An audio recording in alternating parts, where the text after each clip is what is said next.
Are y'all ready? I'm on tour right now, okay? No, seriously though, like I'm ready to finally share one of my stories, one of my testimonies, one of my victories that I've been showing y'all little sneak peeks about from hotel to homeless. I guess that's gonna be the name of the series. Or who the F did I rent from? I'm so excited about this. So y'all, I'm just gonna go ahead and start. And yeah, put your seatbelts on. This is a judgment-free zone. I don't need your opinions or none of that. This is just my testimony that I choose to share, and then I have a series that I'm gonna drop right after this. Okay, put your seatbelts on, cause we going for a ride, baby. Yeah, we're going for a ride. Back in 2023, after I was at my home for about, I'll say 3 years, going on 3 years, my landlord decided that she wanted to sell the house that I was in or whatever. She gave me 60 days. It was October, I believe. Was it September or October? I don't know, but I had to be out by December 1st. And at the time, I was like, okay, cool. I'm with it. I got a new baby. My baby wasn't even one yet. It was a three-bedroom house. It was nice. It just needed some upgrades or whatever. I think the rent was like 1400, 1375 or something like that, 1400. I don't know. But yeah. So basically what happened, um, she put the notice in. So basically she put the notice in and I'm like, okay, cool. So I had this event called Bible Study and Brunch around this time. It was around November. So I've been looking and looking and looking. And y'all, let me tell you something. The housing market can be real wicked. I have moved several times, but it was like at this time, a lot of people was getting those rents loans. I mean, not those loans, those grants to pay their rent. So a lot of people were moving. It was during COVID, well, a lot like right around the time when people was wrapping up those loans or whatever, and people weren't putting people out. And the landlords and stuff really couldn't put people out or something at the time, so it was really, really scarce to find something. And it still is. I want y'all to know that it still is. Not to discourage anyone, but yeah, my journey is my journey. But so I had my event, and it was getting closer to the time that I was supposed to be moved out or whatever.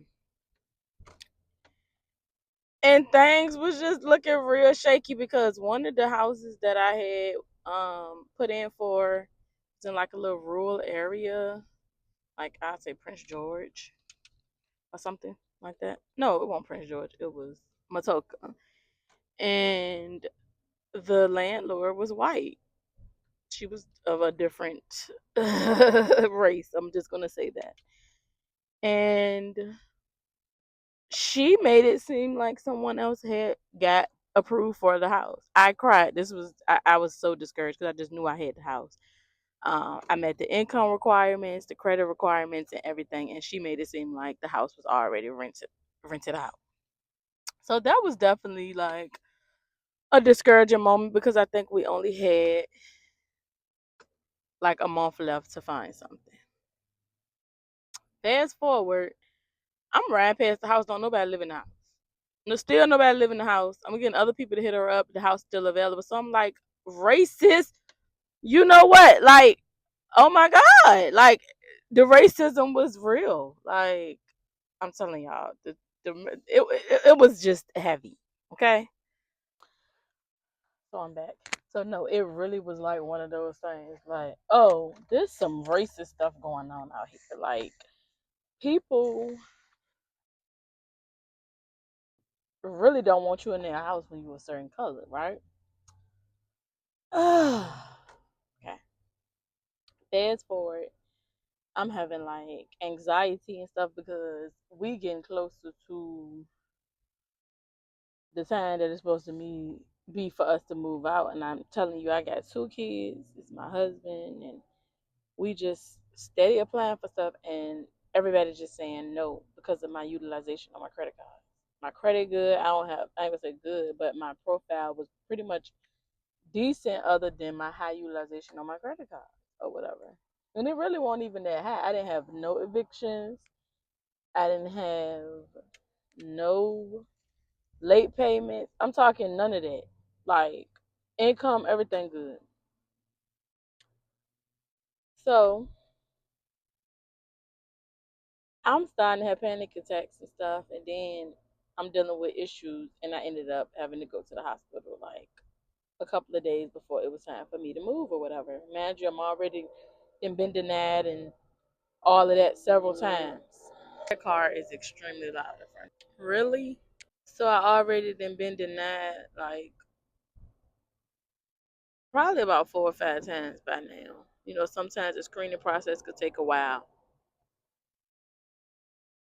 I even broke down and told one of the property managers at one of the places, I'm not going to name drop and say the place, but I even told them what was going on. Like, my landlord decided that she wants to sell my house. Now, let me add this in. She did offer me first dibs on the house, but I think she wanted like 230 for the house. The house a 3 bedroom, 2 bath in a nice area that's, you know, up and coming, but the daggone house ain't had no renovations. I'm talking the still the old wooden um cabinets and stuff from 1980 when the house was built. It was like no upgrades but whatsoever. And I'm like, no. And then if I was to buy a house, I knew that I needed something bigger because rewind back in 20, like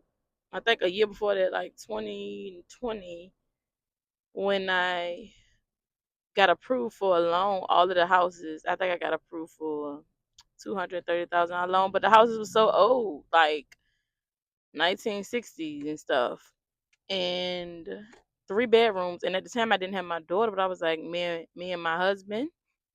He wasn't my husband at the time, but I was like, we may get married. We plan on getting married and possibly having more kids. I had to think about that, and I'm glad that I did because that wouldn't have fit for the family that we have now. It was just would have fit for me, and I really just didn't need no mortgage or none at that time, so that didn't work out. But the housing market was super trash. It was almost like you might as well buy something bigger and buy something new for my situation. Like if you know got a smaller family and you don't mind not having a lot of space, that's cool. But for me, that just didn't work out.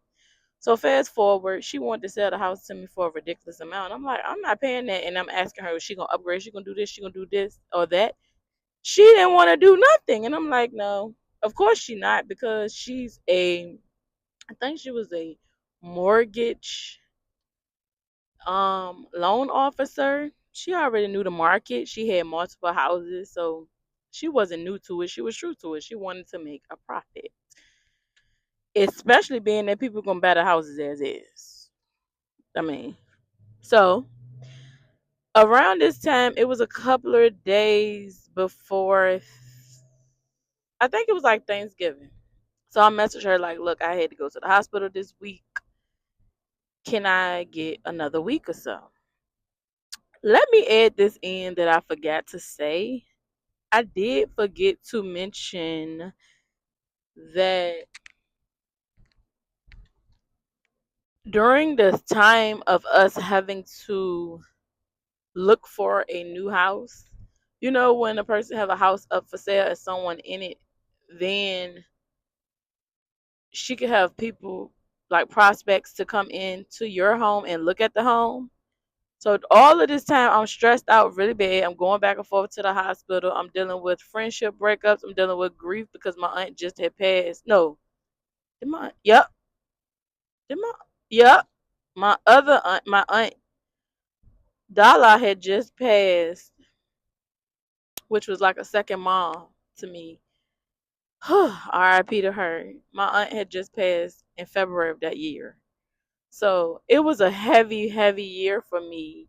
Friendship, grief, um, and all of that. And I'll possibly talk about that in another video soon, give y'all some other story times. But that right there was like heavy. So I asked her, oh, people was coming in my house, and every time they came in, I would leave. I would cry, like I was so sad because it's like I gotta be here. I had to clean my house a certain way, put everything, pictures and stuff. Well, I don't think I had pictures, but anything personal had to move out of the way. And people literally was coming into my house. It was a key box on the door. Like I'll insert pictures. It was a key box and everything. It was a sign out there, and it was low key. I don't know if it was embarrassed or if I was ashamed. It was just I was dealing with a lot of different emotions around that. I guess I felt like the landlord ain't give a blank about me and my family after we've been there for years. Like I felt like she could have waited till we moved at the time, but I guess now it's business, and some people just don't give a hoot about how people feel when they're wanting their money. Me personally, I'm a little bit more sensitive to people, and and she still was gonna get paid. I probably would have given more time, and I think I would have been a little bit more understandable because of the exchange, because of the simple fact that I had put money in her pocket for 2 whole years. And sometimes when you have a heart for people, God, I just want to let you know that God will provide for you. He will look out for you, especially if someone had kept your house up. They never was late on their rent. They never had any problems or issues paying you or none of that. Like I feel like it was one of them things which when you have the opportunity to do good. Especially if you're a Christian or a leader or religious or just a human with a heart for people. And that's just my insert, and I'm sure a lot of people are going to beg to differ and going to feel like, well, it's business, T. That lady had to make her money. She gave you 60 days. I looked at it from both point of views, but can't expect me from other people. But I just felt like she had the opportunity to do better, but she didn't. I ain't gonna say do better, but she had the opportunity to look out.